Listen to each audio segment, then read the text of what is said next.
The gravity of the time is such that every new avenue of peace, no matter how dimly discernible, should be explored.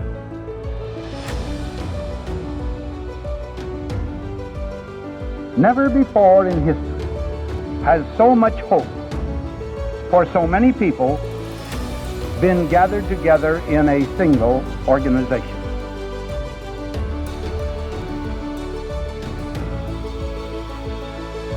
You will provide a great share of the wisdom, of the courage, and the faith which can bring to this world lasting peace for all nations and happiness and well-being for all men.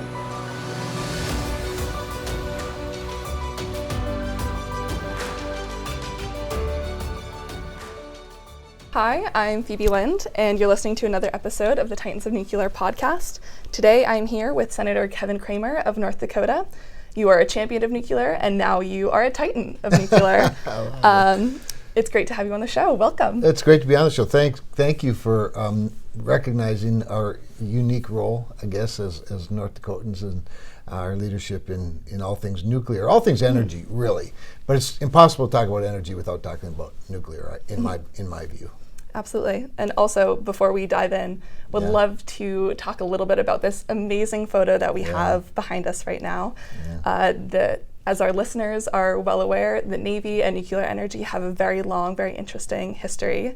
Would you mind sharing a little bit about this submarine behind us? So the submarine behind us, that's the USS North Dakota. It's a Virginia-class submarine. It's a spectacular ship with a great crew, that shifts out pretty regularly, like all Navy ships do. But it's, as I like to say, the name matters. North Dakota means northern friend in Lakota Sioux language.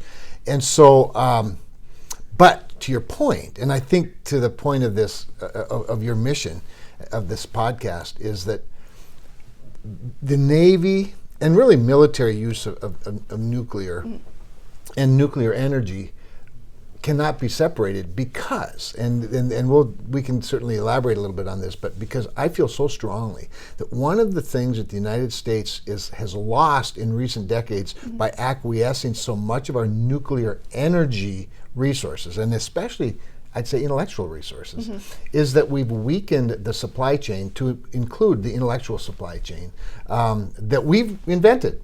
That we were first, we were the leaders. We live in obviously a global economy and global society where I think we've given away too much of that, and now we're in the mode to bring a lot of it back. And it's not unimportant that the Navy, who has, they've been the intellectual source really of nuclear engineering and nuclear engineers, really throughout this gap. And so it's all interconnected. Absolutely. That's part of the reason we're here. It's a super exciting industry to be in as a young person, and it's very exciting to see this renaissance that we're having. But turning the conversation to you a little bit, we would love to hear a little bit more about your background and how you sparked your interest in politics, in public service, how you came to be a U.S. Senator. Yeah, well, there are a lot of people, teachers and professors scratching their head thinking, did we make a mistake here? But here I am. And so my background actually from birth really is directly related to energy in North Dakota. My dad was a rural electric lineman. So he had an 11th grade education. He learned to climb poles at a young age and learned that you could make a decent living and make a difference in the distribution of electricity. And so he spent his whole life, really his whole career as a rural electric lineman. And then when he retired, he did some other fun things around the town.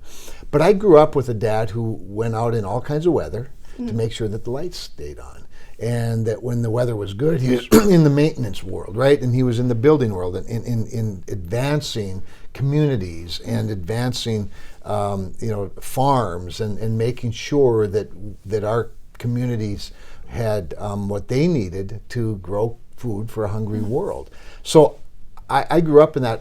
In fact, in high school for 3 summers, I worked at the Rural Electric Cooperative warehouse What did you do there? I loaded the trucks, I kept the inventory, I swept the floors, I painted the numbers on the transformers, and it was a real construction time. It was a time when there was a lot of development going on, so it was exciting, and each year I learned more and I advanced a little bit until I was eventually putting together the meter boxes and putting them on the poles and delivering them to the crews that would then apply them. And so this is how I grew up. In terms of politics, my dad was the union shop steward. My mom was on the city commission in our little town of about 500 people, and active. They were both active in lots of things and just had that sort of servant's heart. I was the nerd in high school who I was in all the sports like everybody was, and was the quarterback of the football team and all those things. But I also had this other weird thing about me, where I was the guy that always gave the pep talks at the pep rallies after they asked every other athlete if they'd do it, and they all said no. I was the guy that would always say yes. That was a nerdy thing to do? Yeah, wasn't that weird? Anyway, because it's the number one fear most people had. But early on, I realized I like to talk to people. I like to give speeches. We do too. You do too. Yes, you're in the right business. And so, anyway, that led to my desire to go into the ministry, actually. But while in college, using the same skill sets, I realized that the ability to persuade, the ability to listen, even the ability to counsel, really was conducive also to politics. And I was always interested in public policy. My interest in politics was always more about public policy, and still is, than it is about elephants and donkeys or red and blue. And I'm not naive about it. But I prefer my politics in the context of policy. So anyway, I became actually a state party chairman. We elected a governor. I was on his cabinet. I served as a tourism director, the most fun you can have at work. And then became the economic development and finance director for our state of North Dakota. And in that role, I was able to see the role of low-cost, reliable energy of all sorts, and what that meant from a competitive advantage in building an economy. I also understood the role of a regulatory regime and a tax policy and the importance of all of those things in development of these incredible resources we had. And then eventually, I did some other things in academia, and still miss that a lot as an adjunct professor and whatnot. But Governor Hoeven at the time, who was now the senior senator from North Dakota, appointed me to the North Dakota Public Service Commission during a vacancy, and then it's a position I ran for twice and won, where we regulated the energy sector, right? And in North Dakota, the Public Service Commission, it's usually called the Utility Commission in most states. Not only does it set rates for electricity, retail electricity and business and whatnot, as well as natural gas, but we had a lot of siting authority, permitting authority over things like transmission lines and pipelines and even power plants and wind farms. And so and I carried the coal portfolio, for example. I carried the pipeline portfolio, sited the first Keystone pipeline through North Dakota, and all of that just was sort of a constant building on my understanding of the importance of energy as a reliable source, its importance to the economy as well as to the quality of our life. It helped me to better understand, the various fuel sources and types, particularly for electricity, and helped me understand that policy matters. That really makes a difference. What you incentivize, not just what markets incentivize, but in a world of in the utility world where there's largely monopolies that are governed and regulated as monopolies, that you've got to send the right price signals to the marketplace to get the right mix that makes you a competitive community, state, and country. And North Dakota in particular has a very diverse, very interesting energy mix. Would you mind sharing a little bit about that? Sure. How does that inform your work here in the Senate? It's a great question because it informs everything. I mean, my time on the commission was during the Bakken boom. Okay. And so we went from, I don't know what we were, to the second leading producer of oil in the country, largely because of our soft touch regulatory regime. Now, when I was on the Public Service Commission for 10 years, and that's what I did until I ran for and became a member of the United States House of Representatives. We had, hundreds of hearings, throughout the state, because whenever there was a pipeline, a transmission line, a wind farm, a refinery, any type of energy conversion facility, or for that matter, a rate increase, we're required by law to have hearings in the communities affected.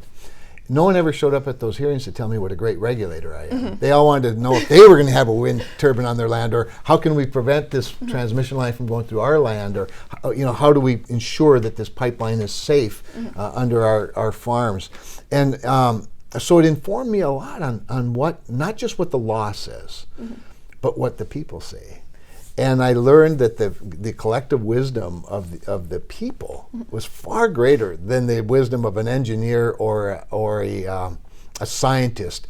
At our hearings, one example I love to share is when we cited the original Keystone Pipeline. It went through 600 landowners' land. Not 1 inch of it had to be condemned. There was never a taking or a use of eminent domain on the Keystone Pipeline through North Dakota, but there was a lot of debate about where it should go and why it should go certain places. And I was at a small town at a community meeting, not a hearing. It was prior to the hearing. The company was doing these community meetings, and this farmer came up and asked me, he said, "Commissioner, could you come over here? I want to show you a map." So I go over, and they had these big maps laid out.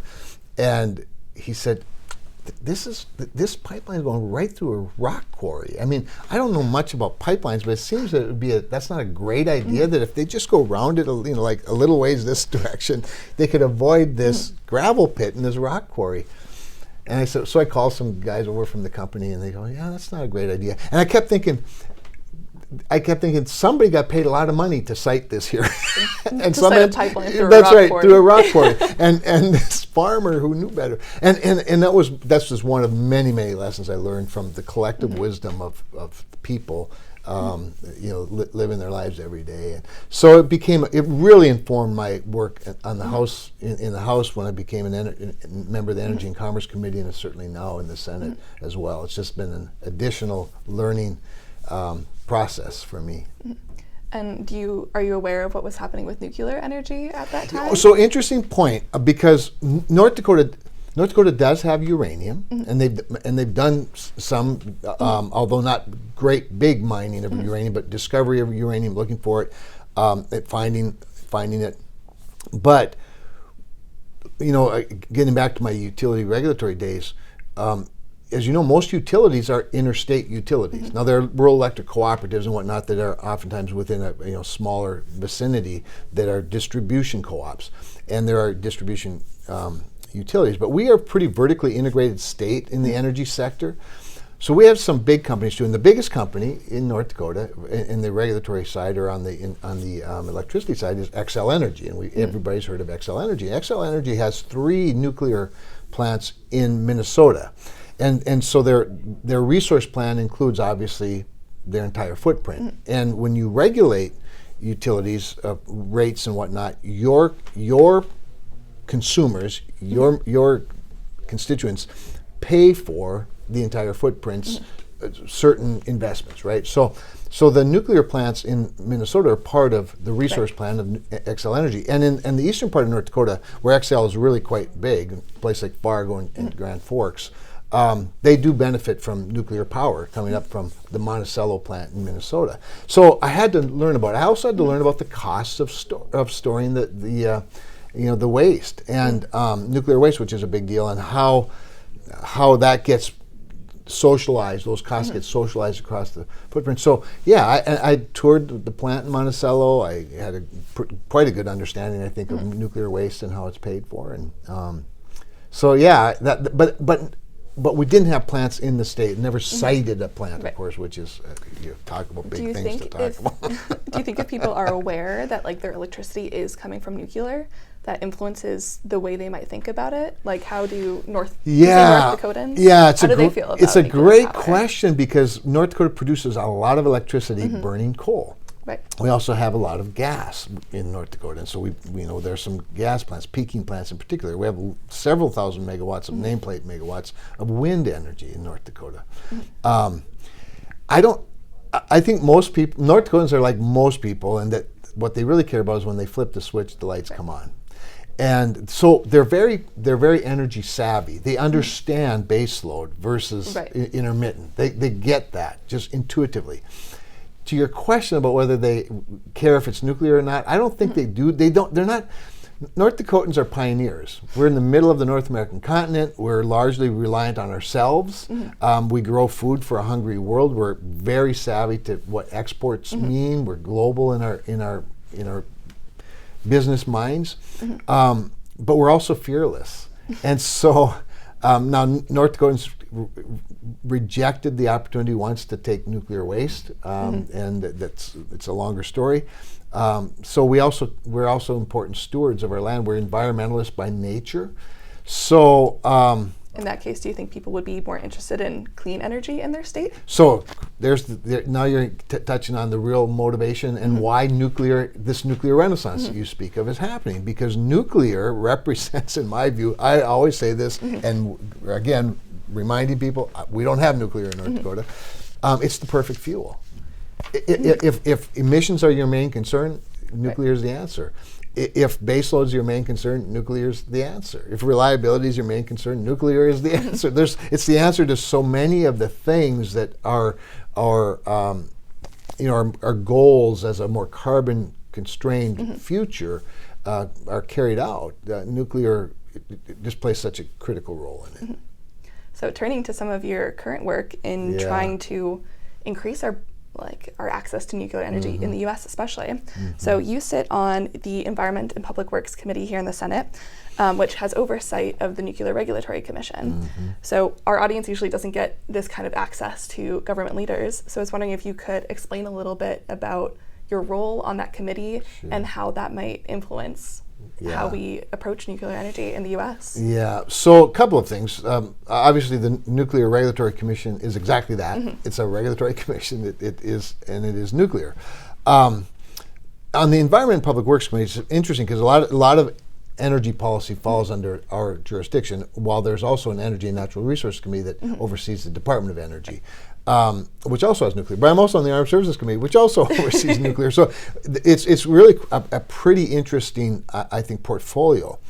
At EPW, one of our biggest areas of jurisdiction deals with, again, nuclear waste, again, environmental issues, but also the direct jurisdiction of Nuclear Regulatory Commission.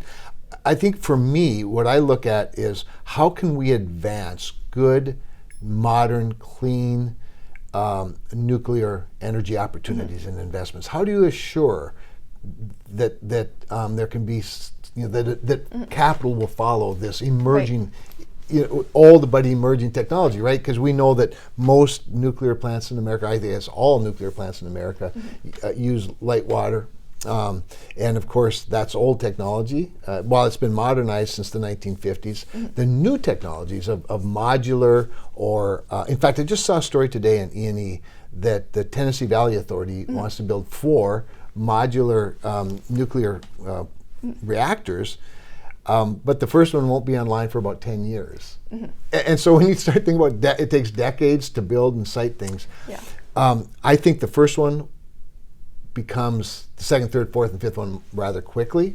So on the NRC and on EPW, what I want to do is send the signals, the regulatory signals, and the legislative signals to the marketplace that this is a good technology, that this is clean technology, but that we also have appropriate oversight to make sure that it remains such.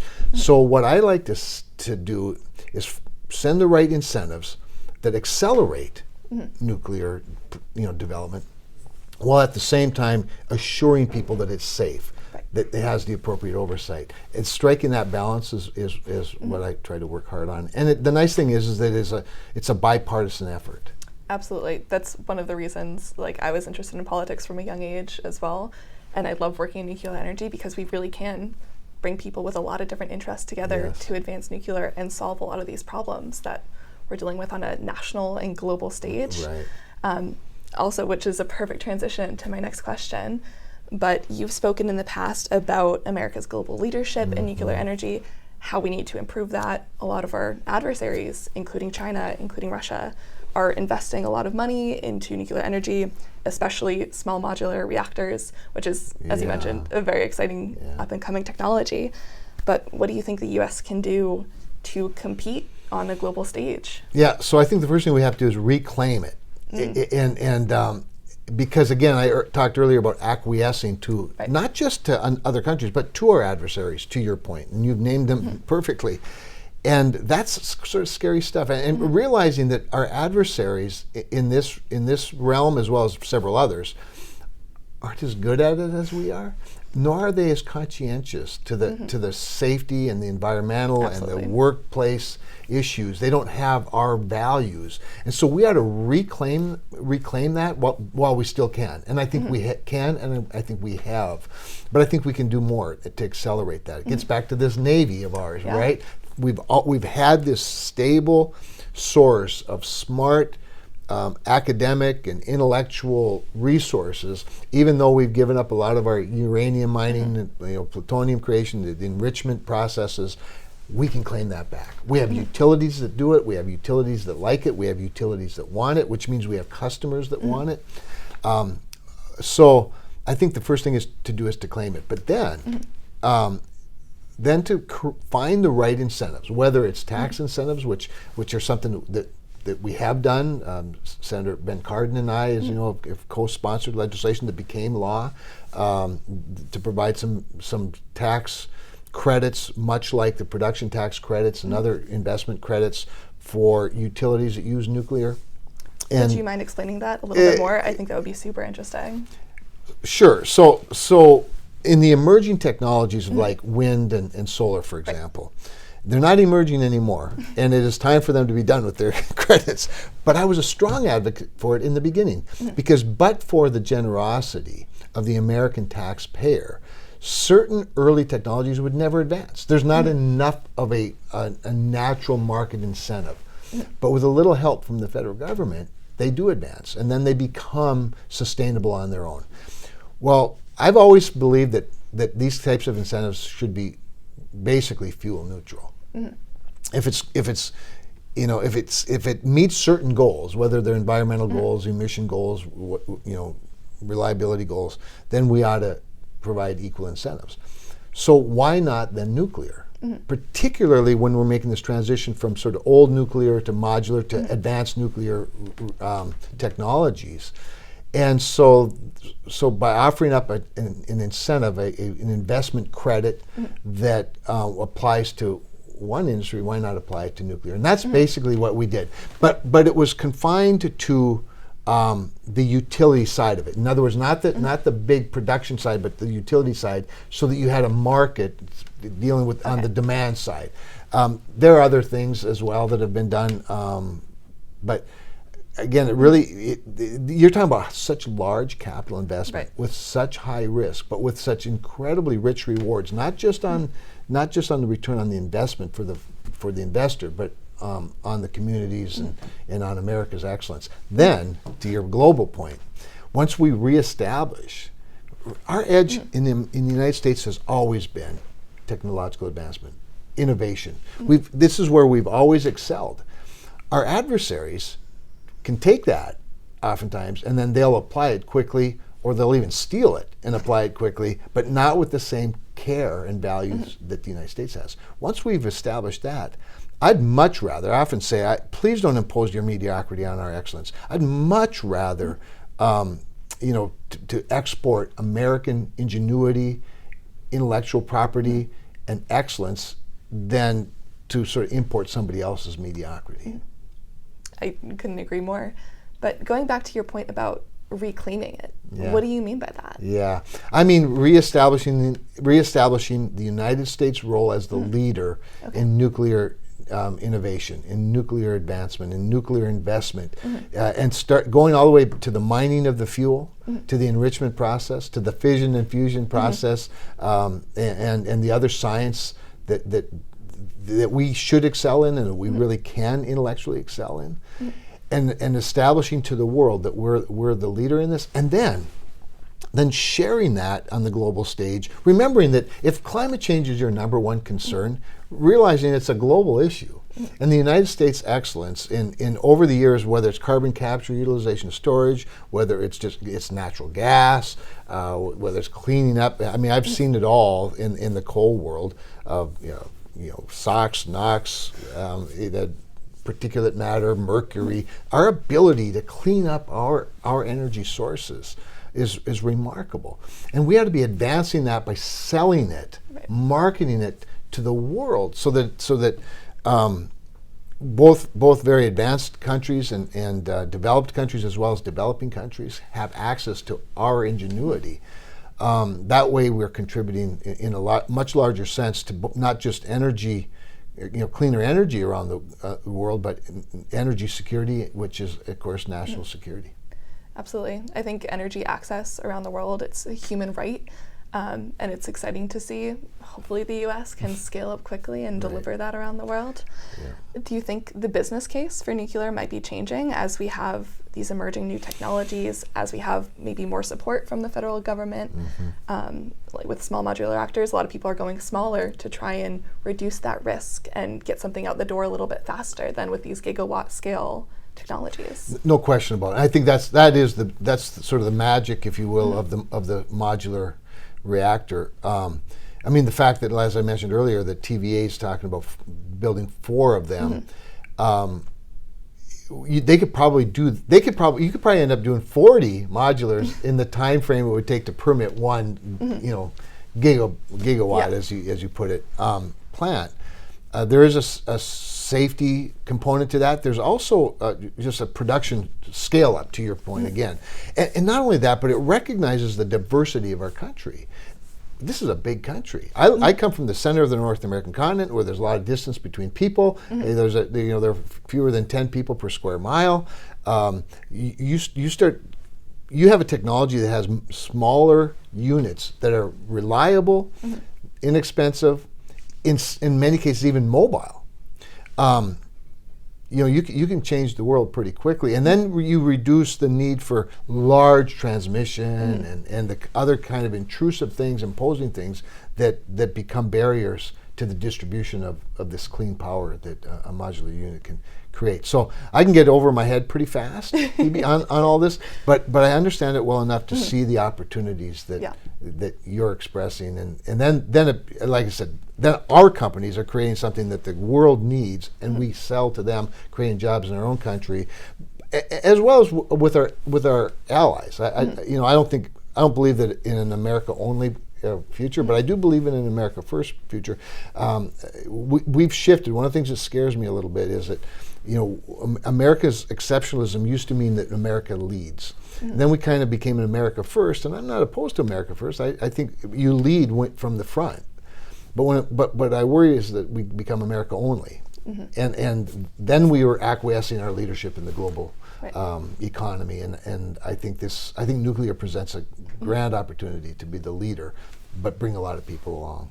It's a very interesting time to be saying that right now as well, because our allies in Europe especially have really needed our help on the energy front. Energy security has been a major concern, and nuclear power is also something that we've started to discuss a little bit as something that could help solve those problems in the future, reduce our reliance on Russian gas in Europe. What do you think about how that could support energy security and geopolitical issues abroad? I don't know, I kind of like just listening to you. That was really good. That was really great, actually. I think that's what's so exciting about nuclear. You're at this intersection of, geopolitics, climate change, energy access. Every single problem, we can elevate people all around the world with nuclear energy. That's why I love it. That's why I'm excited to be here. No, it's very cool. No, I agree with you 100%, everything you've said. Absolutely. And the geopolitics of it are exciting, because you're exactly right. Our European allies are a great example of people looking for what we have. They want it. Yeah. I would say in my office, in this room, last week, was it already just last week? The CEO of NATO Gas was in here from Ukraine, asking for our help.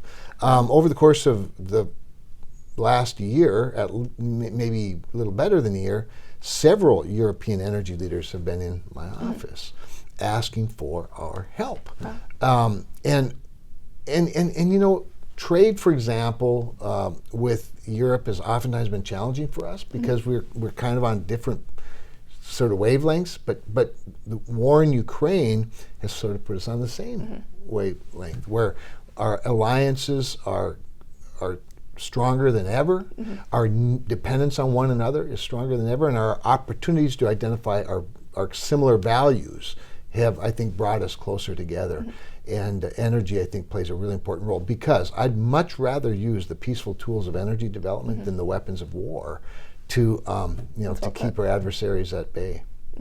We're starting to come up on time, so I would love to hear kind of your final thoughts on maybe how we can work together with your colleagues, any final messages you might have for our audience as well. I think one of the ways to work with our colleagues, as you put it, is to first of all to find common ground, and a lot of us are working on that. And I think nuclear is one of those areas of some common ground. But then to persuade and to educate, to do things like what you and I are doing right now, to help people feel more comfortable with something they don't know a lot about. They maybe have preconceived notions, some of them good, some of them not good. But the United States, again, there's no place in the world that will do this better than we do it, that will do it safer, that will do it cleaner than we will here in the United States. And I think we always have to talk to our constituents. I think the first thing is to talk to constituents, and then colleagues. And in some cases, you talk to the colleagues who will talk to their constituents. But to get people comfortable with the future of nuclear energy and nuclear development. And I just think the case has never been better, and we just have to make the case. All right. With that, thank you so much, Senator. I hope you've enjoyed your experience on Titans of Nuclear. Oh, no, I've enjoyed it a lot. I've learned a lot just listening to you, both your questions and your commentary, and would love the opportunity anytime that I can be helpful to add to the conversation. All right. Thank you so much. Thank you. And initiate at least a new approach to the many difficult problems that must be solved in both private and public conversation if the world is to shake off the inertia imposed by fear and is to make positive progress toward peace.